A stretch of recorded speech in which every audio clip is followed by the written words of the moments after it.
Hello boys and girls welcome back. ඔන්න ලොකු කාලෙකට පස්සේ අපි අද කතා කරන්න යන්නේ Ben 10 යුනිවර්ස් එක ගැන. ඔයාලට සමහර විට මතක ඇති සෙරීනා එක තැනකදී කියනවා we are the most powerful being in the universe. We change the very nature of space and time කියලා. සෙරීනා මේ කියන්නේ එයාලා ගැන. කියන්නේ Alien X ගැන. එයාලා කොච්චර powerful ජීවීන්ද කියන එක ගැන. ගොඩක් Ben 10 fans ලා Alien X තමයි Benගේ powerfulම ජීවියා කියන එක දැනගෙන හිටියත් එයාලා දන්නේ නැහැ මේ Alien X ගේ ජීවි විශේෂය මොකක්ද. එයාලා කොහෙන්ද ආවේ? ඇයි Alien X මෙච්චර පවර්ෆුල් උනේ? ඇයි යාට හැමතිස්සෙම සෙරීනා සහ බෙලිකස්ගෙන් අවසර ගන්න ඕන? ඔය වගේ ගොඩක් ප්‍රශ්න අලුතෙන් අපේ channel එකට ආවායට ඇවිල්ලා තිබ්බා. ඒක නිසාම ගොඩක් කට්ටිය හිරලා තිබුණා Alien X ගැන. එහෙම නැත්නම් Celestial Sapiens ලා ගැන ආයෙමත් වීඩියෝ එකක් දාන්න කියලා. ඉතින් boys ඒ කට්ටිය වෙනුවෙන් තමයි අද වීඩියෝ එක. මේ වීඩියෝ එකෙන් මම Alien X වගේම Celestial Sapiens ලා ගැන හැම දෙයක්ම කතා කරනවා. ඒක නිසා අනිවාර්යයෙන්ම මේ වීඩියෝ එක අවසාන වෙනකම් බලන්න. එතකොට ඔයාලට තියෙන හැම ප්‍රශ්නයක්ම විසදේවි. එහෙනම් කට්ටිය තවත් වැඩි කතා ඕනේ නැහැ. අපි කෙලින්ම අපේ වීඩියෝ එකට යමු.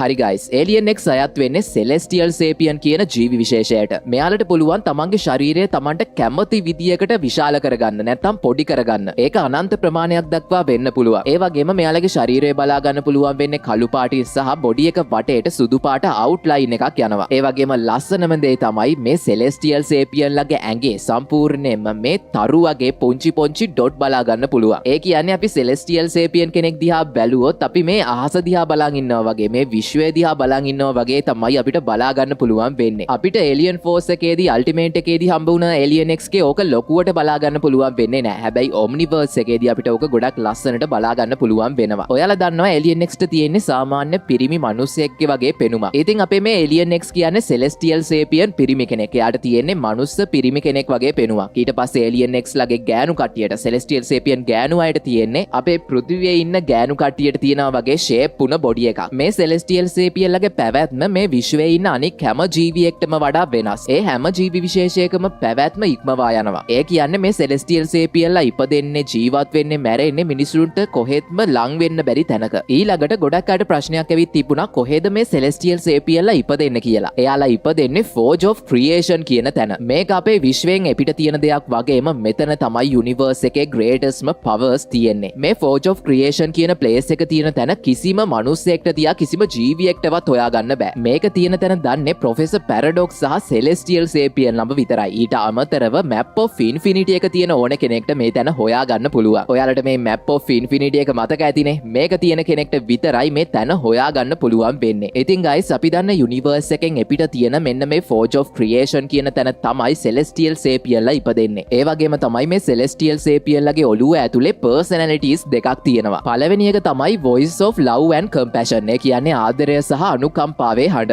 දෙවෙනි එක තමයි Voice of Rage and Aggression. ඒ කියන්නේ කෝපයේ සහ ආක්‍රමණශීලීත්වයේ හඬ. ඉතින් ඔන්න ඔය personality දෙක තමයි අපිට සෙරීනා සහ බෙලිකස් විදියට බලා ගන්න පුළුවන් වෙන්නේ. මේක Celestial Sapiens ලගේ DNA වලම තියෙන දෙයක්. ඉතින් Celestial Sapiens කෙනෙක්ට මොකක් හරිම දෙයක් කරන්න ඕන වුණොත් එයාට මේ සෙරීනා සහ බෙලිකස්ගෙන් අවසර ගන්න වෙනවා. මේ දෙන්නම එකග වුණොත් තමයි මේ Celestial Sapiens කෙනෙක්ට මොකක්ම හරි දෙයක් කරන්න පුළුවන් වෙන්නේ. ඒ කියන්නේ Celestial Sapiens කෙනෙක්ට මොකක් හරි action එකක් වෙනුවෙන් මේ සෙරීනා සහ බෙලිකස්ව එකග කරව ගන්නේ නැතුව එයාට අඩුම ගානේ හෙලවෙන්නවත් බෑ. ඉතින් ඔන්න ඔය හේතුව තමයි අපි Alien Force එකේදී එහෙම දැකපු ගොඩක් Celestial Sapiens ලා ගල් වෙලා වගේ ඉන්නේ. සාමාන්‍යයෙන් එයාලට එයාලගේ personalities දෙකත් එක්ක වාද කරලා තීරණයකට එන්න අවුරුදු 10 ගාණක් යනවා. තීරණයකට ආවත් ඒක දෙන්නම එකග වෙන දෙයක් වෙන්න තියෙන සම්භාවිතාව ගොඩක්ම අඩුයි. ඉතින් දැන් ඔයාලට හිතෙනවා ඇති මෙච්චර powerful වෙලා ඔය විදියට කිසිම දෙයක් කරගන්න බැරුව ඉන්න ජීවියෙක් නම් වැඩක් නෑනේ කියලා. ඒත් ඇත්තටම guys එහෙම personality දෙකක් තිබ්බේ නැත්තම් Alien X ලා මොනවා කරයිද? උදාහරණයක් විදියට අපේ බෙන්චියව ගන්නකෝ. ඔයාලට මතක ඇති අපි Alien X ව පළවෙනියට දැකපු එපිසෝඩ් එක. ඔතනදී Alien X ඒ කියන්නේ අපේ බෙන්ට ඕන වෙනවා කාලය ආපස්සට හරගෙන අර කැඩුන බැම්ම ආයෙමත් හදන්න. හැබැයි එයා ඒ ඇක්ෂන් එක ගන්න කලින් ඒ දේ කරන්න කලින් යන්නේ සෙරීනා සහ බෙලිකස් ළඟට. ඊට පස්සේ එයා ඒ දෙන්නව මේ වැඩේ කරන්න එකග කරව ගන්න ඕන. එයාලා එකග වුණොත් තමයි බෙන්ට Alien X පාවිච්චි කරලා මේ බැම්ම හදන්න පුළුවන් වෙන්නේ. ඉතින් ඕක ගොඩක් පොඩි දෙයක් ඕනේ ඔච්චර පොඩි බැම්මක් හදාගන්න මෙච්චර කට්ටකාල අවසර ගන්න ඕනේද? හැබැයි අපි පොඩ්ඩක් උඩට එමු. අපි යමු යුනිවර්ස් ස්කේල් එකට. Alien Next. එහෙමත් නැත්නම් බෙන්ට පුළුවන් මේ බැම්ම නිර්මාණය කරපු විදියටම මේ මුළු යුනිවර්ස් එකම මේ මල්ටිවර්ස් එකම ප්‍රතිනිර්මාණය කරන්න. එහෙම නැත්නම් ඔයාලා හිතන්න වෙන Celestial Sapien කෙනෙක්ට ඕන වෙනවා මේ මල්ටිවර්ස් එක විනාශ කරලා දාන්න. ඉතින් ඔය වැඩේ කරන්න Celestial Sapien කෙනෙක්ට තප්පරයක්වත් යන්නේ නැහැ. මොකද එයා ඒ තරමටම පවර්ෆුල්. ඉතින් ඔයාලා හිතන්න ඔහොම හිතෙන Celestial Sapien කෙනෙක්ට නැත්නම් බෙන්ටම ඔහොම හිතුණා කියමුකෝ. එහෙම හිතුණට පස්සේ ආයක කරන්න යද්දි සෙරීනා සහ බෙලිකස් ඇවිල්ලා ඕක ගැන වාද කරලා තීරණයකට එන්න ආවේ නැත්නම් මොකද්ද වෙන්නේ? ඒ Celestial Sapien තමන්ගේ කැමැත්තට තමන්ගේ තනි කැමැත්තට එක තප්පරයෙන් මුළු මල්ටිවර්ස් එකක් විනාශ කරලා දානවා. ඉතින් ඔය වගේ අනන්ත අප්‍රමාණ බලයක් තියෙන ජීවියෙක්ව ඔය වගේ හිතෙන දේවල් කරන්න යන එකෙන් බලක්වන්න තමයි මේ වගේ පර්සනැලිටි දෙකක් එයාට දීලා තියෙන්නේ. ඉතින් guys දැන් ඔයාලට තේරෙනවා ඇති මේ සෙරීනා සහ බෙලිකස් සීන් එකේ වැදගත්කම. හැබැයි බෙන්ටෙන් ඔම්නිවර්ස් එක වෙනකොට අපේ බෙන්ජියට පුළුවන් වෙනවා මේ සෙරීනා සහ බෙලිකස්ගෙන් සදහටම නිදහස් වෙන්න. ඒ කියන්නේ බෙන්ට ආයේ Alien X පාවිච්චි කරන්න සෙරීනා සහ බෙලිකස්ගෙන් අවසර ගන්න ඕනේ නැහැ. ඕක වුණ විදිහ අපිට බෙන්ටෙන් ඔම්නිවර්ස් එකේදී බලා ගන්න පුළුවන් වුණා කියන එක ඔයාලට මතක ඇති. ඊළඟට මේ Celestial Sapien ලගේ powers සහ abilities ගැන කතා කළොත් ඔයාලා දන්න විදිහටම මෙයාලට පුළුවන් කාලය සහ අවකාශය යථාර්ථය ඔය හැම දෙයක්ම Tamanට කැමති විදිහට වෙනස් කරන්න. උදාහරණයක් විදිහට ඔම්නිවර්ස් එකේ එක එපිසෝඩ් එකකදී අනයිලාග් එක පාවිච්චි වෙලා මේ යුනිවර්ස් එකම මේ මල්ටිවර්ස් එකම මැකිලා යනවා. මේ මල්ටිවර්ස් එකේ ඉතුරු වෙන එකම ජීවියා වෙන්නේ බෙන් ටෙනිසන් විතරයි. මොකද එයා ඒ වෙනකොට Alien X විදිහට ට්‍රාන්ස්ෆෝම් වෙලායි ඉන්නේ. ඒක නිසා බෙන්ට පුළුවන් වෙනවා සෙරීනා සහ බෙලිකස් එකක කරවගෙන මේ යුනිවර්ස් එකම මේ මල්ටිවර්ස් එකම තිබුණ විදිහට ආයමත් රීක්‍රියේට් කරන්න. ඉතින් guys ඔතනින් එහාට අපි මේ Celestial Sapien ලගේ powers සහ abilities ගැන කතා කරන්න ඕනේද කියලා ප්‍රශ්නයක් එනවා. මේ Celestial Sapien ලා කොච්චර බලවත්ද කිව්වොත් එයාලට පුළුවන් එක තප්පරේ මේ මල්ටිවර්ස් එකක් විනාශ කරලා දාන්න වගේම රීක්‍රියේට් කරන්න. ඉතින් ඒ තරමට එයාලා පවර්ෆුල්. ඉතින් මේ Celestial Sapien ලා කොච්චර පවර්ෆුල්ද කියන එක ගැන අපිට Universe vs Tennyson කියන එපිසෝඩ් එකේදී බලා ගන්න පුළුවන් වුණා. ඔයාලා ඒක බැලුවේ නැත්නම් අනිවාර්යෙන්ම මේ එපිසෝඩ් එක බලන්න. ඊළඟට ගොඩක් අයට ඇවිල්ලා තිබ්බ ප්‍රශ්නයක් තමයි මේ Celestial Sapien ලා කොන්ටුමීලියලටත් වඩා බලවත්ද කියන එක.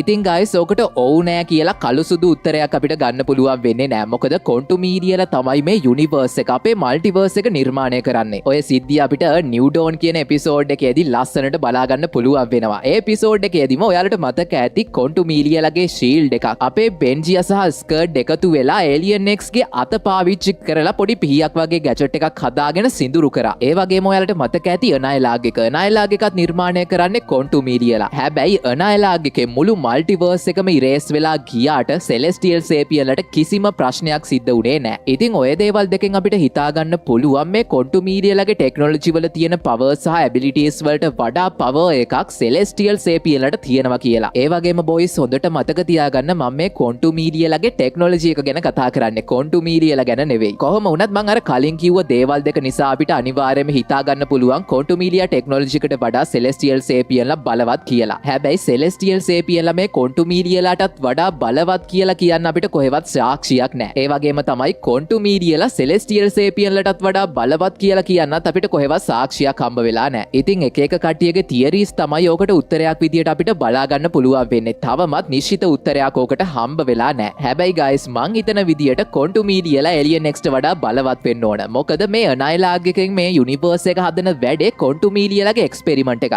ඒ එක්ස්පෙරිමන්ට් එකේ රිසල්ට් එකක් විදියට තමයි අපේ මේ යුනිවර්ස් එක මල්ටිවර්ස් එක Celestial Sapien ලා ඔය හැම දෙයක්ම නිර්මාණය වෙන්නේ. ඒක නිසා මං හිතනවා Celestial Sapien ලට වඩා කොන්ටුමීලියලා අනිවාර්යයෙන්ම බලවත් කියලා. ඉතින් boys ඕක කොහෙවත් තියෙන දෙයක් නෙමෙයි, සම්පූර්ණයෙන්ම මට හිතෙන දෙයක්. ඊළඟට guys අපි ආයෙමත් පොඩ්ඩක් සෙරීනා සහ බෙලිකස් පැත්තට යමු. මං ඔයාලට කලින් කිව්වා සාමාන්‍ය Celestial Sapien කෙනෙක්ට personalities දෙකක් තියෙනවා. එයාලා කරන්න යන ඕනම දෙයකට ගන්න හදන ඕනම action එකකට ඒ දෙන්නගෙත් කැමැත්ත ඕන වෙනවා. ඉතින් ඒ දෙන්නම කැමති වුණොත් තමයි ඒ Celestial Sapien කෙනෙක්ට මොකක් හරි දෙයක් කරන්න පුළුවන් වෙන්නේ. හැබැයි අපේ බෙන්ජියාගේ Alien X පැත්තට ආවම එයාට තියෙනවා personalities තුනක්. ඒ තමයි සෙරීනා, බෙලිකස් සහ අපේ බෙන් ටෙනිසන්. ඉතින් ඕක අනිත් Celestial Sapien ලට වගේ නෙවෙයි අපේ බෙන්ගේ Alien X ටම යුනික් වුණ දෙයක්. ඒ වගේම ඒකත් ඔයාලා පොඩ්ඩක් ඔළුවේ තියාගන්න. ඒ වගේම තමයි boys හැම Celestial Sapien කෙනෙක්ගේම personalities එක වගේ නෑ. මේවා දවසින් දවස develop වෙනවා. උදාහරණයක් විදියට Galactic Gladiatorව සහ Starbeardව අපිට ගන්න පුළුවන්. මේ දෙන්නට පුළුවන් වෙලා තියෙනවා තමන්ගේ personalities දෙක ගොඩක් balance එකේ තීරණාත්මකව හසුරවන්න. ඒක නිසා තමයි මෙයාලට ඉක්මනින් තීරණ ගන්න පුළුවන් වෙලා තියෙන්නේ. හැබැයි baby Celestial Sapien ලා පැත්තට එනකොට යනකොට ඕක සම්පූර්ණයෙන් වෙනස් වෙනවා. එයාලගේ ඔය සෙරීනා සහ බෙලිකස් කියන පර්සනැලිටි දෙක හරියට වර්ධනය වෙලා නැහැ. ඉතින් ඔයාලට අල්ටිමේට් ඒලියන් එක මතක නම් ඔය හේතුව නිසා තමයි අල්ටිමේට් ඇග්‍රගෝ ඇඩල්ට් සෙලෙස්ටියල් සේපියන් කෙනෙක්ගෙන් පවර් එක ඇබ්සෝබ් කරගන්න යන්නේ නැතුව අර බේබි සෙලෙස්ටියල් සේපියන් කෙනෙක්ගේ පවර් එක ඇබ්සෝබ් කරගන්න යන්නේ. එතකොට ඇග්‍රගෝට පුළුවන් මල්ටි පර්සනැලිටි වල ප්‍රශ්නයක් නැතුව තමන්ගේ තනි කැමැත්තට මේ ඒලියන් එක්ස් ගේ පවර්ස් පාවිච්චි කරන්න. සමහරු කමෙන්ට් දාලා තිබුණා ඇග්‍රගෝ ඇයි බේබි සෙලෙස්ටියල් සේපියන් කෙනෙක්ගේම පවර් එක ඇබ්සෝබ් කරගන්න හැදුවේ කියලා. ඔන්න දැන් ඔයාලට ඒ ප්‍රශ්නෙටත් උත්තරේ හම්බ වුණා. එහෙනම් දැන් අපි කතා කරමු ගොඩක් අය නොකියන මේ සෙලෙස්ටියල් සේපියන්ලගේ වීක්නස් ගැන. මෙයාලට තියෙන ලොකුම වීක්නස් එක තමයි මෙයාලගේ පර්සනැලිටිස්. එයාලට තීරණයක් ගන්න අවුරුදු 10 ගාණක් ගත කරන්න සිද්ධ වෙනවා. ඉතින් ගොඩක් සෙලෙස්ටියල් සේපියන්ලගේ ජීවිතේ වැඩිම කාලයක් මේ විදියට පර්සනැලිටි එක්ක වාද විවාද කර කර තමයි ජීවත් වෙන්න සිද්ධ වෙන්නේ. ඊළඟට මේ සෙලෙස්ටියල් සේපියන්ලට යුනිවර්ස් එකක් නිර්මාණය කරන්න හෝ විනාශ කරන්න හෝ ඒක ආපස්සට හරවන්න හෝ